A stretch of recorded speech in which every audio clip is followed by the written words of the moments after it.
Sa isang press conference noong Lunes, inihayag ni Senate President Mig Zubiri ang paghahain ng isang resolusyon na nananawagan para sa pag-amyenda sa ilang mga probisyon sa ekonomiya sa 1987 Constitution. Sinabi ng Senador mula sa Bukidnon na ang charter change, particular ng mga pagmay-amyenda sa economic provision sa saligang batas, ay priority na ngayon ng Senado dahil siya ay co-authored ng isang resolution para sa amyendahan ang chartered kasama sina Senador Loren Legarda at Sani Angara matapos na ang mga taon na pagtanggi ng baguhin ang charter sa pamamagitan ng Constitutional Convention or Constituent Assembly. Ang biglaang pagbabago ng puso ng Senado ay nagtaas ng hindi kakaunting kilay mula noong ika-8 hanggang ika-11 na Kongreso mula 1987 hanggang 2023 upang kabuuang 36 na taon may 358 na hakbang na naglalayong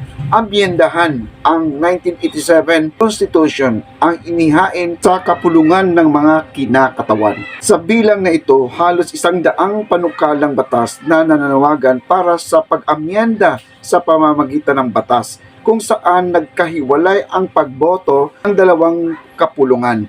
Wala sa mga panukalang ito ang nakarating sa pamamagitan ng Senado. Sa huling pagtatangka noong nakaraang taon, sinabi ng mga sources ng Kongreso na nakipag-ugnayan si House Speaker Martin Romualdez kay Senator Zubiri, isaalang-alang ang batas na ipapasa ng parehong kapulungan upang limitahan ang mga pag-amyenda sa mga mahigpit na probisyon sa ekonomiya ng Constitution.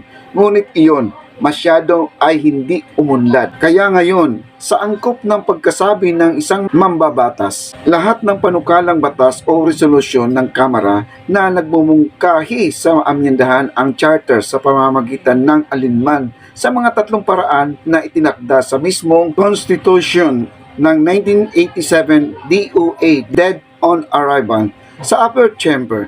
Dahil sa pagkakadismaya, nagpasya ang mga tagapagtaguyod ng reforma sa Constitution tulad ng PERMA, People's Initiative for Reform, Modernization and Action. Noong panahon ni Ramos na buhayin ang kanilang advokasya at direktang dalhin ang usapin sa mga tao sa pamamagitan ng People's Initiative. Kaya ano ang pagpilit kay Senator Zubiri at sa kanyang mga kasamahan na biglang manguna sa pag-amyenda sa charter? Ito ba ay simpleng pagbabago ng puso? Isang tunay na pagnanais na amyendahan ang saligang batas? O sa Senado ay kumurap